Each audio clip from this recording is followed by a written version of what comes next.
Questo è il famosissimo gâteau di patate della Pina, la mamma del Depp. Che è mio marito. E con questa ricetta ha ufficialmente conquistato il mio cuore. Ma non ti monta la testa, eh? No. Patate lesse, Tutte le volte deve ricordare la prima volta che l'ha preparato, l'aneddoto. Lo vuoi raccontare a te? Vai, Che racconta. praticamente durante la notte questo famoso gâteau era nel frigo, signorina si è alzata e se l'è mangiato tutto. Vabbè, era in frigo, quindi si doveva mangiare, che lo devo Sì, buttare via. di notte. tornando alla ricetta, patate, uova, formaggi, burro e finalmente lei. La salsiccia stagionata a Napoli di Levoni. Un salume di origine campane perfetto per il nostro Devi gâteau. provare, Non Io ci sto provare. mangiando solo per questo. Mi levi la buccia?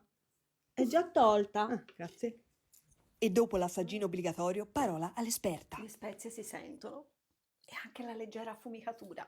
Si mescola con il resto e via con lo step finale. Impasto, formaggi, ancora impasto, pangrattato, burro e via in forno. E ora finalmente si mangia. Dillo.